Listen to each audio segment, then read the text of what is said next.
भूर्भुवः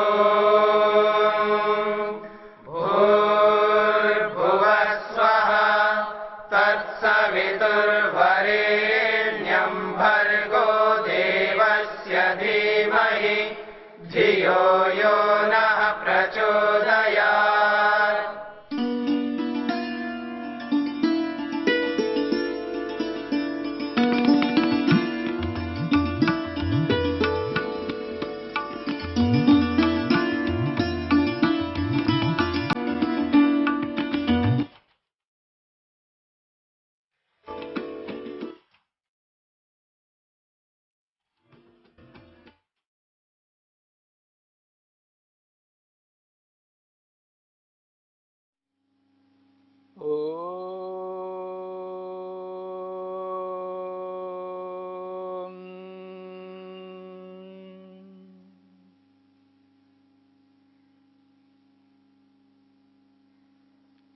प्राचीन परंपरा में, वैदिक परंपरा में, भारतीय परंपरा में दर्शनों की महत्वपूर्ण भूमिका रही है।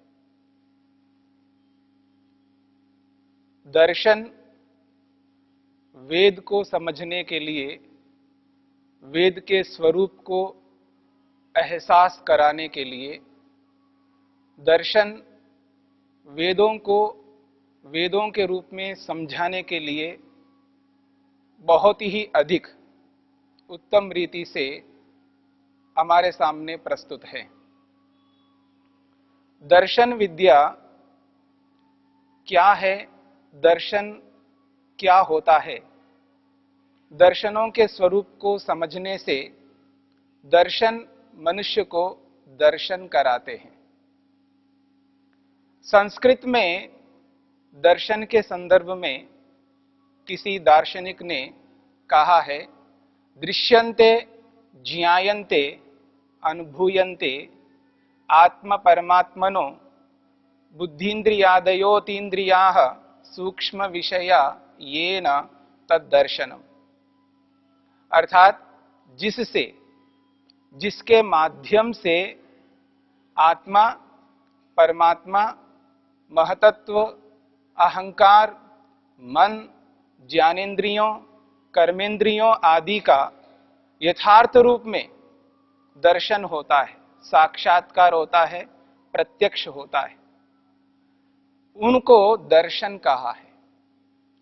दर्शन दर्शन के रूप में प्रस्तुत हैं, यानी दर्शन दर्शन कराने वाले हैं। दृश्यते अनेन इति दर्शनम। यदि मोटे तौर पर संक्षेप से कहा जाए, जिससे देखा जाता है, जिससे अनुभव किया जाता है, जिससे साक्षात्कार किया जाता है, जिससे प्रत्यक्ष किया जाता है, उसका नाम दर्शन है। दर्शन की परंपरा में हम योग को समझने का प्रयत्न करेंगे। प्राचीन परंपरा में वेदों से लेकर अब तक जिन दर्शनों की चर्चा करते हुए ऋषियों ने हमारे सामने दर्शन विद्या को प्रस्तुत की, उस दर्शन विद्या में योग दर्शन योग के रूप में हमारे सामने विद्यमान है। आज संपूर्ण विश्व में योग विद्या की चर्चा है। जो मनुष्य योग विद्या को समझना चाहता है, योग विद्या को अपने जीवन में उतारना चाहता है, योग को जीवन साथी बनाना चाहता है, योग में जीवन बिताना चाहता है, तो योग को समझना है। योग क्या होता है? दर्शन के माध्यम से हम योग विद्या को समझने का प्रयत्न करेंगे। यद्यपि आज पूरे संसार में योग विद्या का प्रचार प्रसार हो रहा है, फिर भी हम उस योग विद्या को योग के रूप में, योग दर्शन के रूप में समझने का प्रयत्न करेंगे। योग क्या है? योग को जोड़ना भी कहते हैं, मिलना भी कहते हैं। योग के बहुत सारे अर्थ आज प्रचलित हैं, पर योग ने योग के बारे में क्या कहा? योग योग के रूप में क्या प्रस्तुत करता है? और योग को बताने वाले ऋषि ने योग के संदर्भ में क्या कहा, योग की व्याख्या करने वाले और ऋषि ने योग के बारे में क्या कहा है। तो आइए हम समझने का प्रयत्न करते हैं योग किसे कहते हैं। योग को प्रस्तुत करने वाले महर्षि वेदव्यास ने, महर्षि पतंजलि ने योग के रूप में एक विशेष रूप से हमारे सामने प्रस्तुत किया है योग किसे कहते हैं। महर्षि पतंजलि ने, महर्षि वेदव्यास ने योग को योग के रूप में किस प्रकार प्रस्तुत किया है, वो बात आपके सामने प्रस्तुत की जा रही है। योग का अर्थ समाधि है, योग का अर्थ प्रत्यक्ष है, योग का अर्थ साक्षात्कार है, योग का अर्थ समाधि है। तो योग का अर्थ जो समाधि है, साक्षात्कार है, प्रत्यक्ष है, वो किस रूप में होता है, किस रूप में प्रत्यक्ष होता है, किस रूप में साक्षात्कार होता है, किस रूप में मनुष्य योग को अपनाकर समाधि के माध्यम से किस पदार्थ का साक्षात्कार करता है, किस वस्तु का साक्षात्कार करता है, जिससे मनुष्य मनुष्य के रूप में बन सकता है, मनुष्य मानव के रूप में प्रस्तुत हो सकता है, मनुष्य संसार में मनुष्य के रूप में रह करके समस्त मनुष्यों को मनुष्य बनाने की चेष्टा करता है, मनुष्य के अंदर मानवीयता को लाने का यत्न करता है, मनुष्य को मनुष्य बनाता है। वेद भी कहता है मनुर्भव, मनुष्य बनो। मनुष्य को मनुष्य बनाने का संसार में कोई माध्यम है, वो है योग, योग विद्या। इसी योग विद्या के माध्यम से मनुष्य स्वयं को मनुष्य बनाकर औरों को भी मनुष्य बनाता है। तो आइए इस योग विद्या में क्या ऐसा कहा गया है, क्या ऐसा प्रस्तुत किया गया है जिससे मनुष्य मनुष्य बनता है, मनुष्य स्वयं को सुखी कर सकता है और अन्यों को भी सुखी कर सकता है। योग विद्या को अपना करके मनुष्य मनुष्य कैसे बनेगा, औरों को कैसे मनुष्य बनाएगा, उसकी क्या प्रक्रिया है, क्या विधि है, किस विधि के माध्यम से मनुष्य मनुष्य बनकर अन्यों को भी मनुष्य बनाता है, स्वयं को सुखी बनाकर औरों को भी सुखी करता है, स्वयं के दुखों को दूर करके औरों के भी दुखों को दूर करता है, वो योग विद्या किस प्रकार की है, उस योग दर्शन में उस योग विद्या को किस रूप में प्रस्तुत किया है, क्या उसमें कहा गया है जिससे मनुष्य मनुष्य बन रहा है। तो आइए उस योग विद्या में क्या कहा गया है। योग को वेद के माध्यम से प्रस्तुत किया गया है। योग में जो कुछ भी है वह वेद में है। वेद को समझना है तो योग को भी समझना है। योग को समझने से वेद समझ में आएगा और वेद को समझने से ये पता लगेगा कि योग क्या है। तो दोनों के बीच में एक संबंध है, परस्पर गहरा संबंध है। तो वेद में जिस योग विद्या को बताया गया है उसी योग विद्या को महर्षि पतंजलि ने, महर्षि वेदव्यास ने अपने शब्दों में योग दर्शन में प्रस्तुत किया है। और यह योग दर्शन प्राचीन काल से चला हुआ आ रहा है। न जाने कब से इस योग विद्या को अपनाते हुए मनुष्य मनुष्य बन करके अपने मनुष्यत्व को समझ करके मानवीयता को अपने जीवन में ला करके औरों को मानव बनाते हुए अपने जीवन को धन्य बनाया है। वैसा ही हम सबको अपने मनुष्यत्व को समझते हुए मनुष्यत्व को अपने मनुष्य शरीर में ला करके औरों को भी मनुष्य बना करके मानवीयता को ला करके हम भी धन्य बन सकते हैं। ऐसी इस योग विद्या को योग दर्शन प्रस्तुत करता है। क्या प्रस्तुत करता है, इस योग विद्या में क्या है, तो महर्षि पतंजलि और महर्षि वेदव्यास प्रस्तुत करते हैं। इस योग दर्शन में 4 पाद हैं, यानी 4 विभाग हैं। एक एक विभाग का एक एक नाम है। पहले विभाग का नाम रखा है समाधि पाद, जिसमें समाधि के संदर्भ में कहा गया है। दूसरे विभाग में साधन पाद के नाम से रखा है। साधन पाद, साधनों के बारे में कहा है। तीसरे पाद में विभूति पाद, विभूतियों की चर्चा की है, अनुभूतियों की चर्चा की है। और चौथे पाद में कैवल्य के बारे में चर्चा की है, मुक्ति के बारे में चर्चा की है, मोक्ष के बारे में चर्चा की है। पहले पाद में समाधियों की चर्चा है। कितनी प्रकार की समाधियां हैं, उन समाधियों को किस प्रकार से प्राप्त किया जा सकता है, किस समाधि में क्या कहा है, यानी किस समाधि में किस वस्तु का साक्षात्कार होता है, कैसे होता है, किस रूप में होता है, समाधि में किस किस पदार्थ का साक्षात्कार होता है। उन समस्त पदार्थों का साक्षात्कार समाधियों के माध्यम से होता है। इसलिए पहले पाद का नाम समाधि पाद रखा है, समाधियों की चर्चा की है। दूसरे पाद में साधन, साधन किसे कहते हैं, जिस समाधि को प्राप्त करना है वो समाधि कैसे प्राप्त होगी, किस साधन को अपनाने पर वो समाधि मिलेगी, कौन से ऐसे साधन हैं जिन साधनों को अपनाया जाए, कौन से बाधक है जिनको दूर किया जाए, जिनको दूर करने से हम समाधि तक पहुंच सकते हैं, जिनको अपनाने से समाधि को एहसास कर सकते हैं, समाधि लगा सकते हैं। तो उन समस्त उपायों को इस साधन पाद में रखा है। उन साधनों को अपना करके मनुष्य समाधि तक पहुंचता है। और उन साधनों को अपना करके जब व्यक्ति आगे बढ़ता है तो उसको उपलब्धि होती है, अनुभूति होती है। उस साधन को अपना करके जो अनुभूति होगी, जो उपलब्धि होगी, उसी को विभूति कहा है। तो तीसरे पाद में विभूति पाद है, यानी तीसरे पाद का नाम विभूति रखा है, यानी उपलब्धि, अनुभूति। तो योग को अपनाकर जो व्यक्ति चल रहा है, जिन साधनों को, उपायों को अपना करके चल रहा है, उन उपायों के माध्यम से, उन साधनों के माध्यम से जो जो उपलब्धि योगी को मिलती है, जो जो अनुभव योगी को होता है, उन उपलब्धियों को इस विभूति पाद में बताया गया है। तो विभूतियों की चर्चा विभूति पाद में है।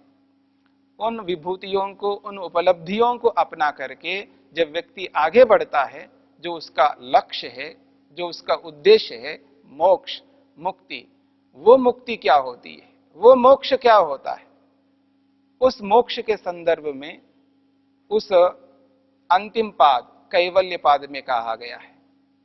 तो कैवल्य पाद में जिस मोक्ष की चर्चा की है, उस मोक्ष में होता क्या है, योगी उस मोक्ष में रह करके क्या अनुभव करता है, क्या एहसास करता है, क्या आनंद पाता है, उसकी चर्चा कैवल्य पाद में की है। तो इस प्रकार से योग के 4 विभाग किए हैं। उन चारों विभागों में अलग अलग विषयों को प्रस्तुत किया है।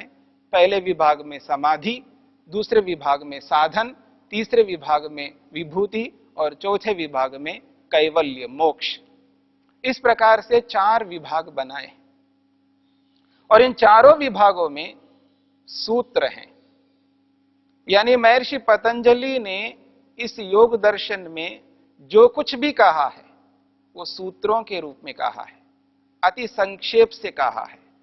कम से कम शब्दों में अधिक से अधिक बातों को, विषयों को प्रस्तुत किया गया है।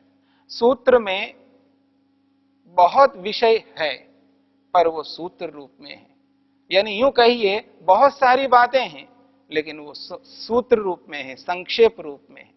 उस संक्षेप सूत्र को कैसे हम समझें, हर व्यक्ति कैसे समझ सकता है, हर व्यक्ति उस सूत्र को समझ करके अपने जीवन में कैसे उतार सकता है, उस सूत्र को आत्मसात कैसे किया जा सकता है, उसके लिए महर्षि वेदव्यास ने उसी सूत्र की व्याख्या की है।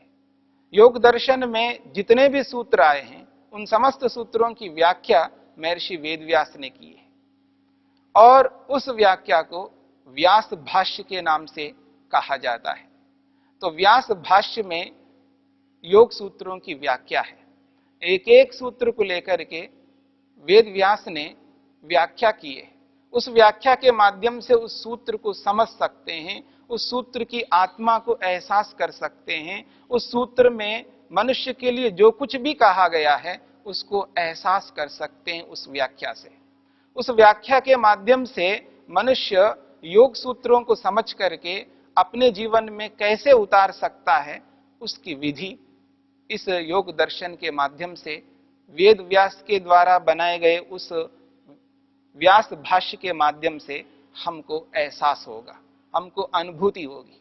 उस अनुभूति को हम किस प्रकार कर सकते हैं, हमारी कैसी योग्यता है, हम किस योग्यता को रखते हैं, अपनी योग्यता के अनुसार उस भाष्य को, उस सूत्र को हम किस प्रकार एहसास कर सकते हैं, किस प्रकार अपने जीवन में उतार सकते हैं, इस बात को लेकर के हम विचार करेंगे।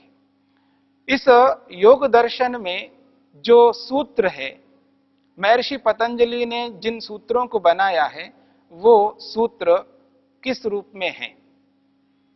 प्रथम पाद यानी समाधि पाद। समाधि पाद में समाधि को बताने के लिए जिन सूत्रों को प्रस्तुत किया गया है वो सूत्र 51 सूत्र है। 51 सूत्रों के माध्यम से समाधि को प्रस्तुत किया गया है। जिस समाधि को लगाना है उस समाधि को समझने के लिए महर्षि पतंजलि ने 51 सूत्र बनाए। उन 51 सूत्रों के माध्यम से समाधि को हम एहसास कर सकते हैं, समाधि को लगा सकते हैं, समाधि का अनुभव कर सकते हैं, प्रत्यक्ष कर सकते हैं, अनुभव कर सकते हैं, जिसको हम आत्मा कहते हैं, जिसको हम परमात्मा कहते हैं, जिसको हम महतत्व बुद्धि कहते हैं, अहंकार कहते हैं और मन कहते हैं, ज्ञानेंद्रियां कहते हैं, कर्मेंद्रियां कहते हैं और पंच तन्मात्राएं कहते हैं, पंच महाभूत कहते हैं। और ये सारे के सारे पदार्थ सूक्ष्म हैं, इंद्रियों से दिखने वाले नहीं है। जिन इंद्रियों के माध्यम से जिस संसार को हम देखते हैं, इन इंद्रियों से इन पदार्थों को हम नहीं देख सकते। ये अतीन्द्रिय हैं, यानी इंद्रियों से परे हैं, इंद्रियों के माध्यम से हम इनको नहीं देख सकते। कोई ये चाहे इन इंद्रियों से मैं परमात्मा को जानूं, इन इंद्रियों से मैं आत्मा को, जीवात्मा को जानूं, इन इंद्रियों से मैं मन को जानूं, महतत्व को जानूं, अहंकार को जानूं, नहीं जान सकता, क्योंकि ये इंद्रियों से जानने योग्य नहीं है। इसलिए इनको कहा अतीन्द्रिय, इंद्रियों से परे है। वेद भी कहता है इंद्रियों से इन पदार्थों को नहीं जान सकते। जो वेद में कहा है वही योग में कहा है, जो योग में कहा है वही वेद में उपस्थित है, वेद में विद्यमान है। वेद में जो विद्या विद्यमान है उसी विद्या को योग ने कहा है। योग ने जो कुछ भी कहा है वो वेद से अलग नहीं कहा है, और जो कुछ भी वेद में है उसी को योग ने कहा है। तो इस रूप में योग विद्या को हमें समझना है और इंद्रियों से नहीं समझ सकते हैं। इसी बात को योग विद्या हमारे सामने प्रस्तुत करती है। योग विद्या ये कहती है कि जिस पदार्थ को आप जानना चाहते हो, प्रत्यक्ष करना चाहते हो, वो इंद्रियों के माध्यम से नहीं जान सकते हैं, वो समाधि के माध्यम से जान सकते हैं। और समाधि होती क्या है, इस बात को यहां पर योग में बताया गया है। इसी को लेकर के हम चर्चा करेंगे। इतना ही कह करके वाणी को विराम देता हूं। ओम शम।